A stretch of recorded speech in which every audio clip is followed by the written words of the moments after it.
गुरुदेव जय गुरुदेव जय गुरुदेव नाम किसका जय गुरुदेव नाम किसका जय गुरुदेव नाम किसका।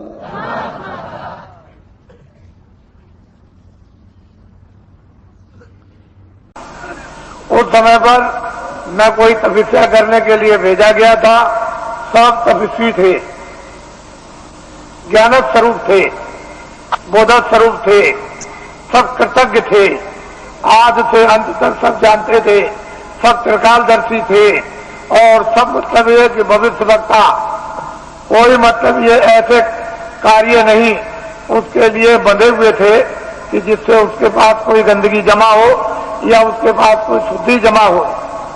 लेकिन बाद में जब ये विधान बन गया और विधान का वेदों के द्वारा डंडोरा पीट दिया गया और उससे अधिकार आपको देकर के ये भान करा दिया गया, ये अच्छा ये बुरा ये पाप ये पुण्य है, और फिर जब आपने इसको किया तो फिर ये बंधन आपके लिए लगने लगा। जब जमा हो गया तो फिर इसका बंधन होगा, उसकी प्रारब्ध बनेगी और फिर उसके लिए आपको सजाएं अच्छी और बुरी भोगनी पड़ेगी, अच्छे को अच्छा बुरे को बुरा। पहले जीवात्मा दोनों आंखों के पीछे बैठी थी और उसका वो हृदय जगमग जगमग जगमग जगमग ज्योति से पूर्ण था। कहीं भी किसी भी कोने में अंधकार का नाम और निशान नहीं था, वो तो हर वक्त जगमग जगमग जगमग जगमग पूर्ण शक्ति उसमें व्याप्त थी हर मानव में, चाहे वो स्त्री हो चाहे पुरुष हो, पूरी शक्ति थी, पूरा ज्ञान था, पूरा बोध था और मतलब सब कृतज्ञ थे किसी तरह का नहीं। तो जब आप मनुष्य रूपी मंदिर में बैठे हो और जीवात्मा का हृदय दोनों आंखों के मध्य भाग में, न इधर कंठ में है न इधर हृदय में है, न इधर नाभि में है न इंद्रिय द्वार में है और न गुदा चक्र में है, ये जीव का जीवात्मा का हृदय दोनों आंखों के मध्य भाग में।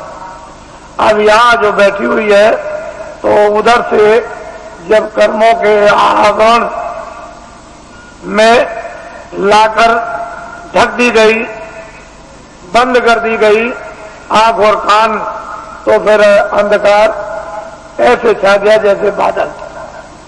जब छा जाते हैं तो सूरज चांद और सितारों का प्रकाश लुप्त हो जाता।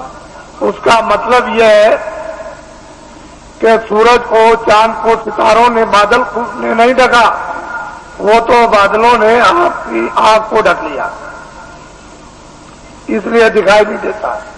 अगर बादल को आप साफ कर दो तो सामने आपके सूरज चांद और सितारे, तो आपकी अंतर जीवात्मा की आंख और जीवात्मा के कान को ढक लिया और सुनना और देखना बंद कर दिया। अगर वो पर्दा बादलों की तरह से हट जाए तो परमात्मा और परमात्मा की सृष्टि सामने आती है। जब दिव्य नेत्र ज्ञान चक्षु साधक का जब खुल जाता है और जब कान खुलते हैं और वो देवबारी ब्रह्मबारी वो अनहद बारी और वो शब्द है और नाम जब प्रकट हो जाता है और कानों को सुनाई देने लगता है तो 24 घंटे एक क्षण भी बंद नहीं होता। हर वक्त काम करते रहो, लिखते रहो, पढ़ते रहो, खेती करो, दुकान करो, कुछ भी काम करो, देवियां खाना बनाए, घर का काम करे, बच्चों की सेवा, 24 घंटे सुनाई देता। ऐसा रस एक रस बरसने लगता और 24 घंटे चेतना रहती। सोते में भी बरसता, वहां भी चेतना है और वो तंद्रा अवस्था में सो लेता है। जैसे ऐसा मालूम हुआ कि न मैं सोया न मैं जगा, ऐसी तंद्रा अवस्था में वो लेट करके अपनी नींद को पूरा कर लेता है। बस इतनी थकावट आती है, वैसे तंद्रा में भी चेतना रहती है।